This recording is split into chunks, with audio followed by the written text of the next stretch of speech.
안녕하세요. 한국에듀에서 구약 과목을 맡고 있는 박신배 교수입니다. 오늘은 구약개론 12주차 2차 강의로 성문서와 계약공동체라는 제목으로 오늘 같이 공부하도록 하겠습니다.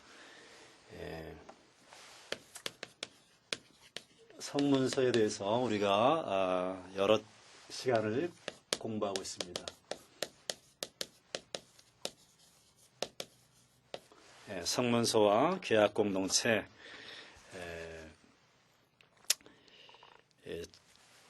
성문서에 대해서 앤더슨 교수의 구약성서 이해라는 책을 보게 되면 시편을 이스라엘의 찬양이다 이렇게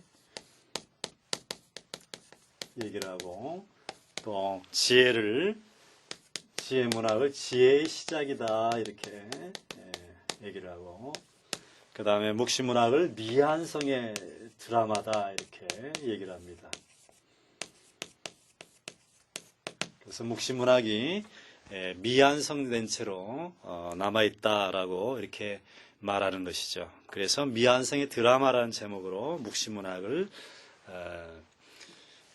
표현하고 있습니다. 그래서 묵시문학의 미완성의 드라마는 결국 신약 성경으로, 신약의 예수 그리스도로 이어지면서 메시아 성취가 예수 그리스도로 새로운 계약을 맺었다라고 하는 사실을 미완성의 드라마란 제목으로 묵시문학을 표현해주고 있는 것입니다.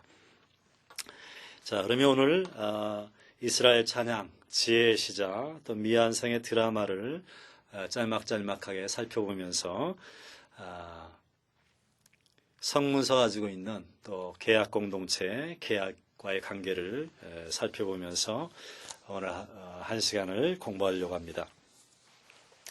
이스라엘 찬양이라고 할 때 시편 신학인데, 이 시편은 시편이 가지고 있는 그 의미는 이스라엘이 단지 하나님의 뜻을 묵묵히 따르는 대상이 아니라 여호와 함께 이스라엘과 여호와 함께 대화하도록 선택되었기 때문이라는 사실을 시편이 보여주고 있는 것입니다. 그래서 시편은 하나님과의 대화이고, 하나님과 여호와 하나님과 함께 대화하도록 이스라엘 백성을 선택해서 그렇게 대화하듯이 시로 하나님과 이야기하고 있다는 것입니다.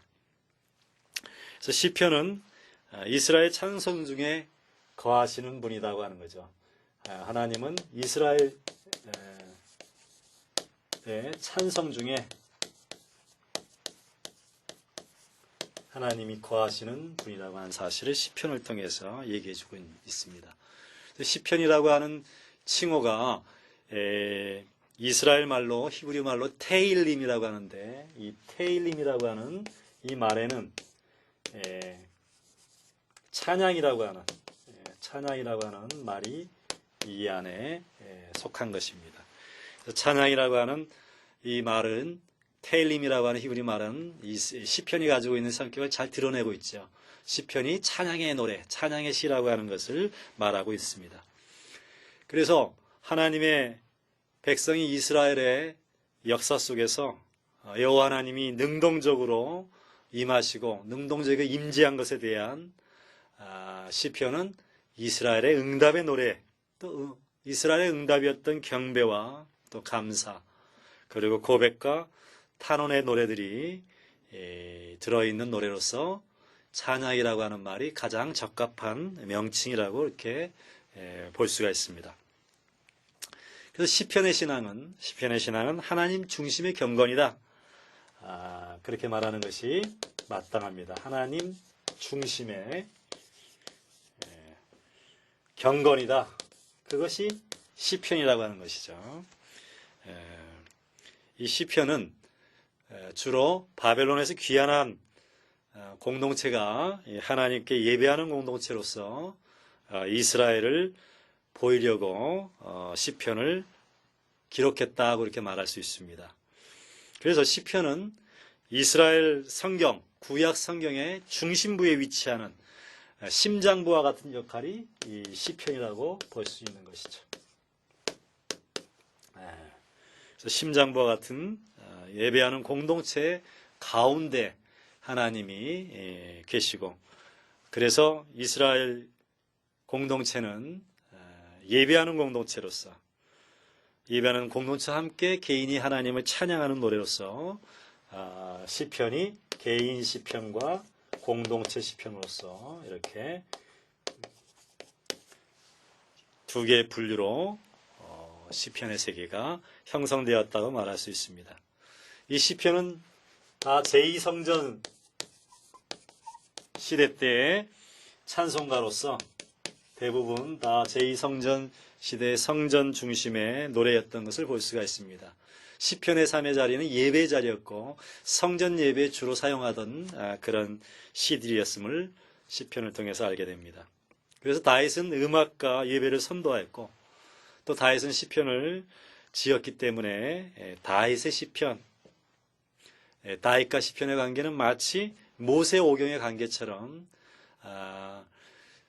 다윗의 시편이다, 이렇게 말할 수 있는 것입니다. 솔로몬의 잠언이다 얘기하던 것처럼 다윗의 시편이라고 우리가 말할 수 있는 것입니다. 주로 이 시편들은 포로 이전에 시편들이 형성이 되어서 찬송시편, 또 감사시편, 탄원시편, 이 세 개의 주요 시편으로 분류되어 시편이 포로 이전에 형성되었던 것을 볼 수가 있습니다. 시편은 예배하는 이스라엘로서 시편의 3의 자리가 예배였다라고 하는 사실을 우리는 알게 되는 것이죠. 그래서 찬양의 시작은 하나님이 행하셨고, 하나님이 행하고 계시고 앞으로도 행하실 것에 대한 묵상이라는 것입니다. 시편은 하나님이 행하셨고 또 하나님이 행하고 계시고 is doing, is doing. 하나님이 행하시고 계시고 또 하나님이 앞으로 행할 것이다 라고 하는 사실을 보여주고 있는 것입니다. 그래서 찬양의 시작은 하나님이 행하셨고 행하시고 계시며 앞으로 행하실 것에 대한 묵상을 보여주는 것입니다. 그래서 예배자들은 신앙 공동체에게 결정적으로 중요한 역사적 사건들과 일치되고 있어요. 그래서 출애굽의 사건들을 시편에서 출애굽의 신앙 고백을 통해서 하나님 앞에 찬양하며 감사하며 찬양 시편을 드리는 것이죠. 그래서 이스라엘만이 가진 독특한 특색 가운데 하나인 제2 가운데서 이스라엘 백성은 하나님에 대한 신앙을 고백하기 위하여 그들 자신의 역사적 체험들에 주로 의존하고 의거하였다는 점이었습니다. 그래서 시편은 역사적 사건과 일치하고 있고, 또 이스라엘 역사의 사건들을 예배 제의 가운데서 이스라엘 백성들이 하나님께 신앙 고백하는 모습으로 시편이 구성되고 있다고 하는 것입니다. 그래서 시편의 주리를 이루는 찬송시편, 찬양시편은 시편 117편이 잘 보여주고 있는데, 시편 117편을 보게 되면 찬송시편의 처음은 서로는 예배를 부르는 겁니다. 예배를 부르고, 또 본론에 가서는 찬양의 동기, 왜 찬양을 하게 되는지 그 동기에 대해서 키라고 하는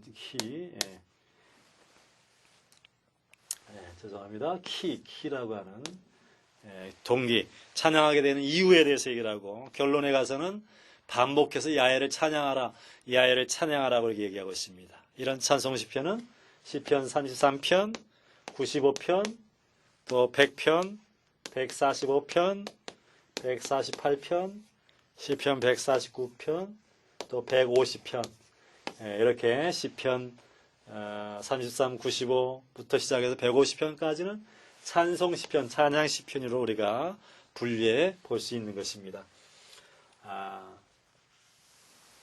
이렇게 시편은 찬송시편이 있고요, 찬양시편이 있고,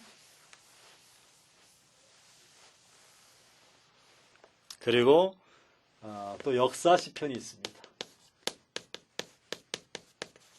역사 시편은 출애굽의 구원의 사건을 역사적으로 재현을 하고 출애굽하신 구원의 하나님을 찬양하면서 또 역사 속에서 하나님이 구원해 줬던 그 이야기들을 재현해 주고 또 하나님이 지속적으로 창조활동을 보여주시는 사건들을 이야기합니다. 그래서 역사 시편은 시편 78편, 또 시편 105편, 시편 106편, 시편 135편, 136편 등이 역사 시편으로 출애굽 사건을 중심으로 한 여호와의 구원의 행사에 대해서 이야기로 재현하고 있습니다.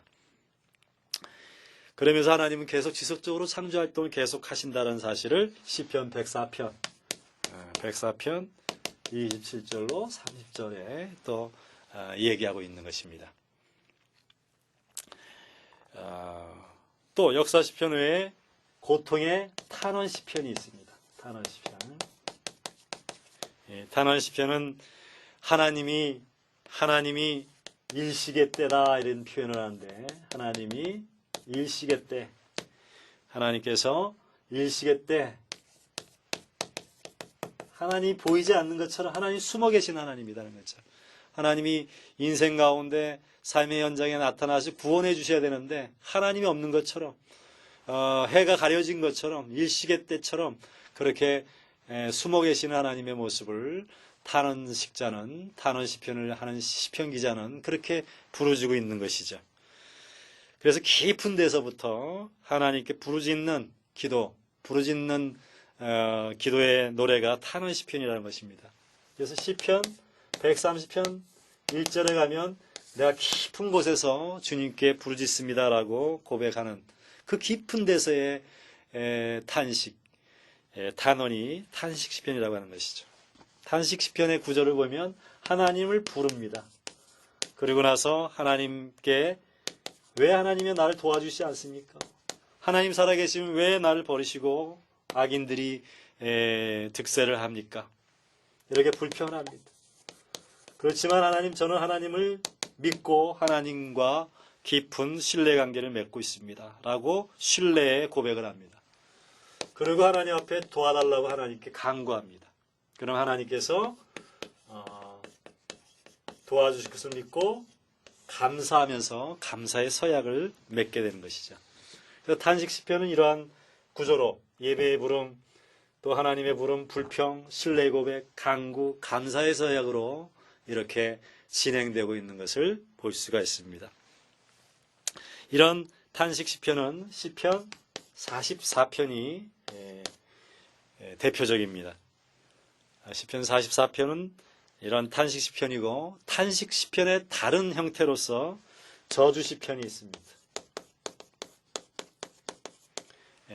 이 저주 시편은 인생에 아주 안 풀리고 아주 안 좋고 불행한 사건을 당할 때 이 저주 시편을 읽으면 카타르시스가 됩니다. 그래서 정말로 불의하고 부정하고 정말 악한 사람들이 정말 자신을 힘들게 하고 어렵게 할 때 저주 시편을 부르면서 이스라엘이 에돔 백성들이 자신들이 멸망할 때 아주 행복하고 즐거워했던 것들을 기억하면서 저주 시편을 바랍니다. 그래서 시편 137편은 바벨론에 향한 저주 시편을 얘기하고 있어요. 그리고 에돔인들에 대한 복수를 시편으로 노래하고 있는 걸 볼 수가 있습니다. 반면 이런 저주 시편과 정반대에 있는 시편은 참회 시편입니다. 자신의 죄를 하나님 앞에 탄식하면서 아뢰면서 참회하는 것이죠. 시편 6편, 시편 32편, 시편 38편, 시편 51편, 시편 102편, 시편 130편, 시편 143편 이런 시편들이 참회 시편이에요. 참회 시편을 한번 우리가 읽어보도록 하겠습니다. 시편 6편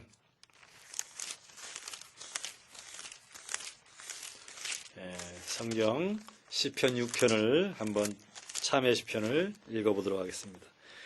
시편 6편을 읽어드리겠습니다. 6편 1절부터 4절까지 제가 봉독해 올리겠습니다.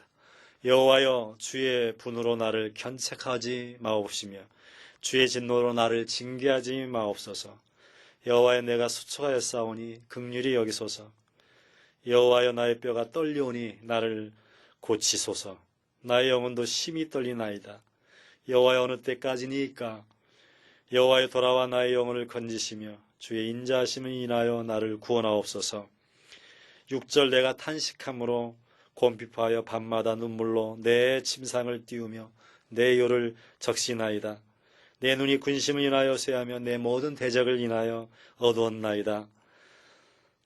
10절 내 모든 원수가 부끄러움을 당하고 심히 떨미며 호련히 부끄러워 물러가리로다. 이렇게 참회 시편을 참회하면서 하나님 앞에 드리는 시편의 모습을 볼 수 있습니다. 자, 그리고 그 다음에는 감사 시편을 살펴볼 수 있습니다. 시편 중에 감사 시편은 대표적으로 시편 116편, 116편이 감사의 노래로서 구조는 서론, 처음에 찬양의 동기에 대해서 얘기합니다. 아까 얘기했듯이 왜냐하면이라고 하죠. 왜 내가 하나님 앞에 찬양하게 되느냐, 그 동기에 대해서. 그리고 본론에 가서는 시편 기자의 과거의 체험에 대해서, 시편 기자의 체험에 대해서 얘기를 합니다. 체험. 그리고 본론에 가서 죽음의 세력이 자신을 엄몰하고 있다라고 하는 사실을 하나님께 알립니다. 그리고 하나님 도와달라고 부르짖습니다. 부르짖고 해상을 합니다. 그 다음에 세 번째로 기도에 대해서 야훼께서 응답했다라고 하는 고백을 하게 됩니다. 결론에 가서 하나님께서 구원하신 것에 대해서 야훼께 찬양합니다. 그래서 감사 시편은 이와 같이 서론, 본론 이런 구조로 찬양하게 된 동기부터 시편 기자의 체험, 또 하나님께서 여호와 하나님께 구원해 주신 것에 대한 찬양을 하게 되는 것이죠. 자, 이러한 감사, 찬송, 역사 시편, 탄원 시편의 이런 구조들을 우리가 보면서 또 그 밖에 시편의 종류들 가운데는 이스라엘의 순례에 대한 시편들을 볼 수가 있어요. 하나님께서 이스라엘 구원하셨다라고 하는 순례 축제들, 무교절이나 오순절, 장막절 때 부르는 시편들이죠. 또 성전에 올라가는 시편들이 있습니다. 시편 120편부터 134편. 그 성전에 올라가면서 부르는 노래들입니다. 그리고 언약갱신의 축제들이 있습니다. 언약갱신의 축제들 때 부르는 겁니다. 시편 82편, 또 시편 50편, 50편의 시온에 관한 노래가 들어가 있는 거죠. 그리고 예루살렘의 축제에 대해서, 시온 예루살렘 축제에 대해서 시편 24편, 시편 78편, 시편 24편은 여호와께서 입장하면서 영광의 왕으로 즉위하고, 또 시편 78편, 시편 89편에는 다윗의 언약을 통해서 하나님께서 이스라엘 백성과 언약을 맺는다는 이런 내용의 시편이 들어가 있습니다. 그리고 시편에는 이 성전과 왕에 대해서, 또 우주와 왕에 대한 내용이 이 시편 안에 들어가서 제2성전 시대 때 시편의 내용들이 나와 있습니다. 시온산과 하나님 함께 하신다. 또 여호와께서 왕으로 등극하신다. 여호와께서 판단하고 은혜로 통치한다라고 하는 이런 시편이 성전과 왕의 주제로 시편이 구성되어 있는 걸 볼 수가 있습니다. 또 하나님은 우주적인 왕으로서 우주적인 왕이 돼서 창조주로 높이 올리셔서 보좌에 앉아 계신다는 것입니다. 그래서 시편 47편이나 93편, 96편, 또 98편, 99편 등은 우주와 왕의 관계로서 하나님이 우주적인 왕이 되셔서 통치하신다고 하는 그런 시편입니다. 야훼가 왕이 된다. 야훼 말라크라고 하는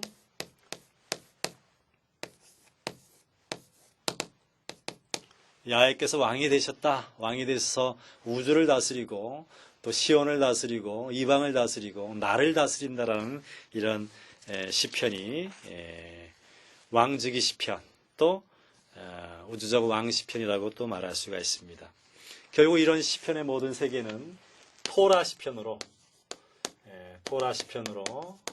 마감될 수 있습니다. 그래서 여호와 율법을 묵상하는 시편으로서 시편 19편, 시편 119편에서 토라를 묵상하고 토라를 연구하는 사람은 지혜롭고 행복하게 산다라고 하는 주제가 이 토라 시편입니다. 그래서 토라 1편과 119편 이렇게 토라 시편으로 토라 연구가 사람을 지혜롭고 행복하게 만든다는 주제의 시편인 것이죠. 그래서 이 시편의 세계는 성문서 안에서 이스라엘이 가지고 있는 가르침의 책으로서 이렇게 위치하면서 토라가 지혜로서 지혜 문학을 이제 이끌어가는 것을 우리가 볼 수가 있습니다. 지혜의 시작에 대해서는 성문서 전 시간에 우리가 살펴보고 있어서 토라 시편을 통한 지혜의 세계로 그리고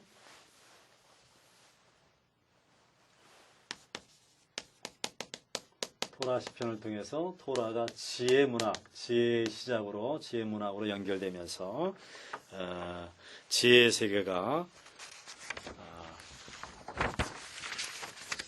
하나님의 선물로 이어지고 또 잠언이 솔로몬의 지혜로서 여호와를 경외하는 것이 지혜의 근본이라고 하는 사실을 또 잠언의 신학적 지혜와 지혜라는 여인과 지혜자와 어리석은 자의 관계를 통해서 지혜롭게 살아가는 삶의 모습들을 우리가 배울 수가 있습니다.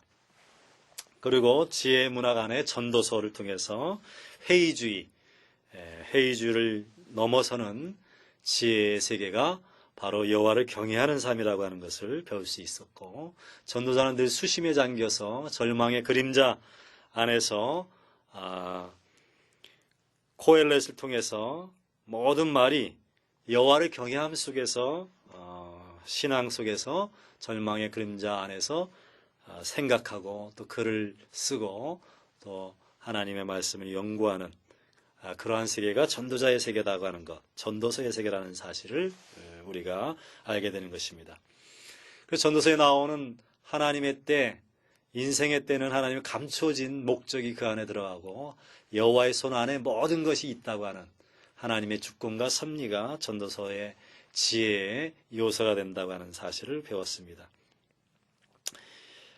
죽음의 문제는 인생에 있어서 항상 따라다니는 문제라는 사실을 우리는 또 전도서를 통해서 배우게 되는 것이죠. 그리고 지혜 문학에 있어서 성공의 지혜가 잠언이라고 하면 또 허무의 지혜는 전도서인 것을 우리가 보게 되죠. 그리고 욥기는 고난의 지혜에 대해서 얘기하고 있습니다.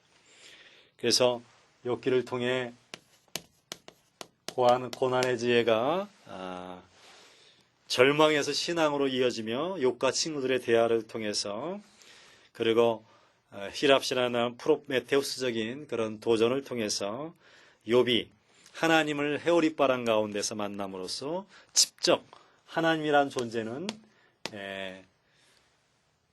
만나야 되는 존재고 인격적으로 하나님의 소리를 들어야만 하는 그러한 존재인 것을 욥은 하나님을 만나면서 엘리후와 대화를 통해서 하나님을 만나서 하나님과 인격적 관계를 통해서 하나님을 볼 때만이 하나님을 말씀을 깨달을 수 있다는 사실을 욥을 통해서 우리에게 보여주고 있는 걸 볼 수가 있습니다.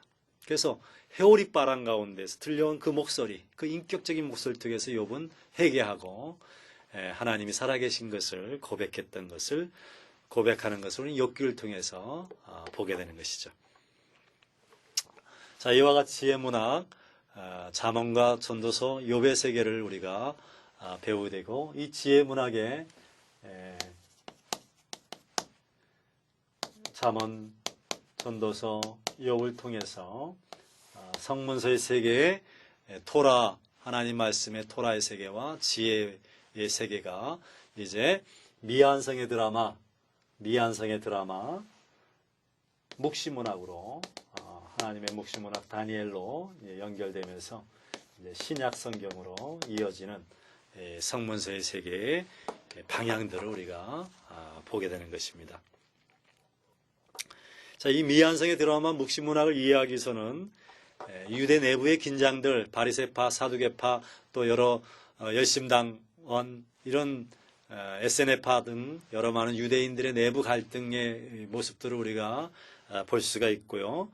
그 다음에 요나서를 통해서 요나 이야기가 헬라 시대 때, 헬레니즘 시대 때 문헌으로서 헬레니즘 된 헬라 시대 때 작품으로 요나를 우리가 볼 수 있는 것이죠.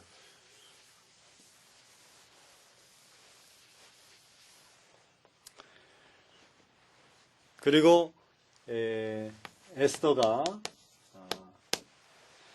바로 요나서가 모든 이방 민족을 구원하는 하나님의 보편적 여호와의 신앙이라고 하면 에스더는 국수적인 보편적 신앙이라면 에스더는 민족적인 유대 민족의 배타적인 국수주의적 그런 성격을 가진 책으로서 유대 민족화된 유대 민족의 구원을 강조한 책인 것을 볼 수가 있습니다. 묵시문학이 태동할 때는 헬라 시대의 안티쿠스 에피파네스 4세인 그 시대 때의 헬라 정책을 강조하면서 또 에피파네스라고 하는 말은 제우스 신이 현현한 그런 왕으로서 가장 강력한 헬라 정책을 시행했던 그 왕으로서 에피파네스라고 하는 별명을 얻을 정도로 안티쿠스는 굉장히 압제를 했던 왕이었던 것을 볼 수 있습니다. 이런 압제를 하다 보니까 돼지고기를 먹게 하고 성전의 제우스 신을 섬기게 하면서 유대인들 하시딤, 경건한 하시딤들을 자극함으로 결국 마카비 반란이 일어나게 됐던 것을 보게 됩니다. 그래서 그런 마카비 반란을 통해서 유대인들이 이제 3년 만에 예루살렘 성전을 회복하고 유대 예배 제사를 드리는 것들을 볼 수가 있습니다. 그래서 이런 마카비 혁명 시대 때 다니엘서가 태동한 것을 볼 수가 있는 것이죠.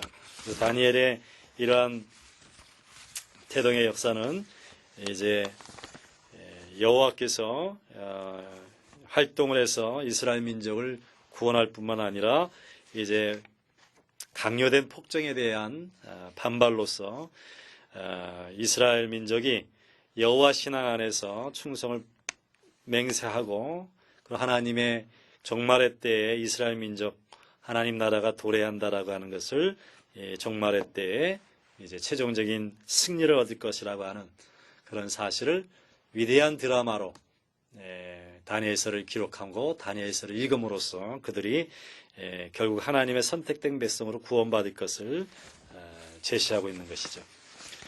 이러한 이야기는, 이러한 묵시문학은 결국은 최후에 하나님의 백성, 하나님 나라가 도래할 것이며 악의 세력들이 이제 최후의 싸움에서 타도될 것이라는 그런 신앙을 갖게 되는 것입니다.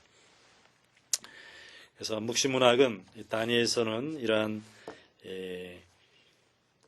마카비 시대 때 하시딘들의 그런 신앙의 모습들을 보여주고 결국 율법에 대한 충성을 다하고 또 여호와 하나님을 깊이 사랑하고 신앙생활하고 충성을 하게 될 때 그들이 폭군으로부터 통치자로부터 구원받는다는 사실을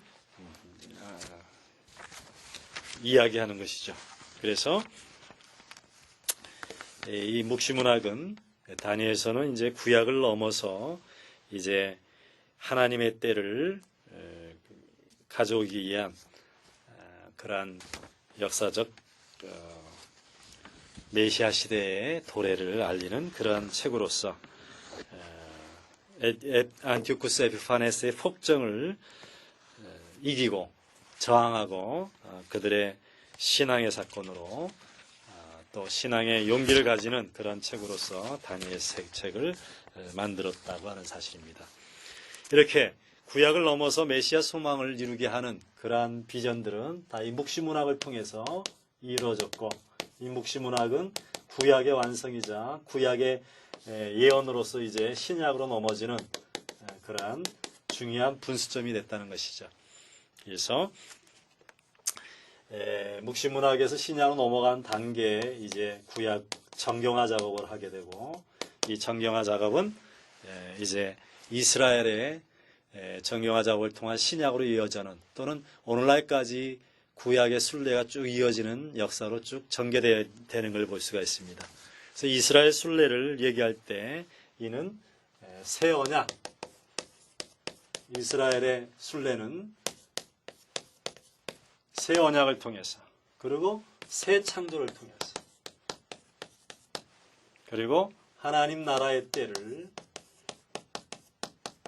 기대하면서 이스라엘이 쭉 성문서의 순례뿐만 아니라 구약 오경에서 예언서, 이런 정경의 순례를 하고 있고, 이스라엘 역사를 통해서 이스라엘이 쭉 역사의 순례를 하고 있다는 것입니다. 이 이스라엘 순례하는 목표점은 어디냐? 그 목표점은 새 언약, 예수 그리스도의 새 언약이며, 새 창조, 하나님의 백성으로 이스라엘 자녀로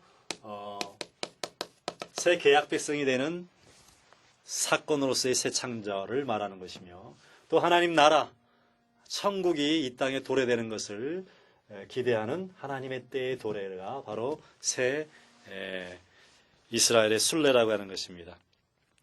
그래서 히브리 성경에는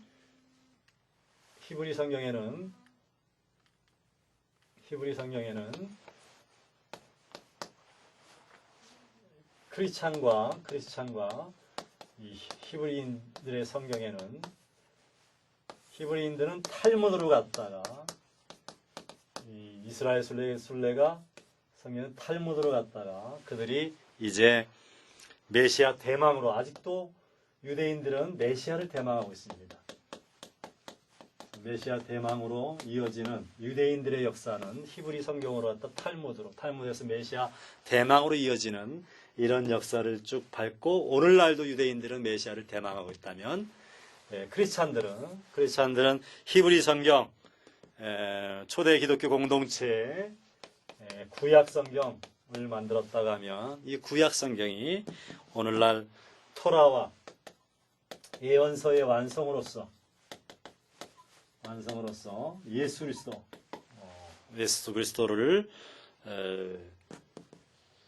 보는, 그래서 구약이 토라와 예언서의 완성으로서 예수 그리스도를 예언하고, 예수 그리스도가 이 땅에 옴으로써 메시아가 2000년 전에 십자가에 달리신 예수로 이 땅에 오셨다는 이 새 언약, 새 창조, 하나님 나라의 때가 도래된 것을 오늘 얘기해 함으로써 이스라엘의 이 성문서, 그리고 오경과 예언서의 끝으로서 토라와 예언서의 완성으로서 예수 그리스도가 새롭게 우리와 새 언약을 맺었다고 하는 사실을 우리는 알게 되는 것입니다. 그래서 두 개의 이스라엘 순례, 히브리인들은 히브리의 성경으로, 그리고 그들은 탈무드가 오늘날 메시아 대망을 아직까지도 하고 있다는 사실, 오늘도 메시아를 대망하는 그런 미완성의 드라마로 묵시문학에서 연결돼서 오늘날까지도 메시아 대망을 하고 있는 미완성의 상태라고 하면, 우리는 구약 성경으로, 그리고 구약 성경에서 토라와 예언서를 완성한 예수 그리스도로, 그래서 예수 그리스도가 오신 메시아로서 새 언약과 새 창조, 하나님 나라의 때를 가져오시고 하나님 나라를 도래케 하신 그 예수 그리스도를 우리는 영접했고, 그래서 오늘날 2000년이 오는 지금까지도 그 예수 그리스도의 예수 그리스도를 모시고 또 오실 메시아 재림주를 기다리면서 우리는 또 하나님 나라를 만들어가고 있는 그런 순례의 여정에 있다, 그렇게 볼 수가 있는 것이죠. 두 개 다른 궤도는 오늘날 구약의 세계를 이런 과정과 결과를 만들고 있는 것을 보게 됩니다. 그들은 아직도 탈무드를 읽으면서 구약은 옛날의 계약으로 또 메시아 대망을 하고 있지만, 우리 크리스찬들은 예수 그리스도를 영접하고 하나님 나라가 이 땅에 온 것을 믿고 이 땅에 완전히 하나님 나라를 만들어가면서 다시 오실 예수를 우리는 기대하고 고대하면서 마라나타, 아멘 주 예수여 어서 오십시오 라고 고백하며 살아가고 있는 것입니다. 자, 이렇게 오늘 성문서 시편의 세계, 지혜문학의 세계, 그리고 묵시문학의 세계를 통해서 이렇게 성문서가 새로운 계약 공동체, 예수 그리스도의 공동체를 만들게 하면서 구약의 세계는 토라와 예언서의 완성으로서 예수 그리스도가 오셨고, 예수 그리스도는 토라와 오경과 예언서를 완성하신, 율법과 예언서를 완성하러 오신 분이라는 사실을 우리는 고백하고 그렇게 또 알고 있는 것입니다. 오늘 미완성의 드라마 묵시문학을 통한 묵시문학에 게시된 예수 그리스도가 신약으로 이어진다는 사실을 오늘 우리가 공부했습니다. 그래서 다음 시간에는 더욱 구약과 신약의 관계에 대해서, 또 구약과 신약의 또 새로운 연속성에 대해서 좀 더 공부를 하고, 이제 쭉 구약개론들을 다시 한번 정리하면서 구약개론 이제 후반부에 우리가 이제 도달하고 있다는 사실을 깨닫게 됩니다. 그래서 구약의 전 세계는 예수 그리스도를 준비한, 예수 그리스도를 예표한, 예수 그리스도를 예언하고 있다는 사실을 우리가 배우게 됐습니다. 앞으로도 남은 신구약의 관계, 또 신약과 개약, 새로운 개약에 대한 관계들을, 개약신학에 대한 것들을 우리가 공부하면서 구약의 결론 부분으로 가겠습니다. 여러분 끝까지 들어주시느라고 수고하셨습니다. 감사합니다. 다음 시간에 뵙겠습니다.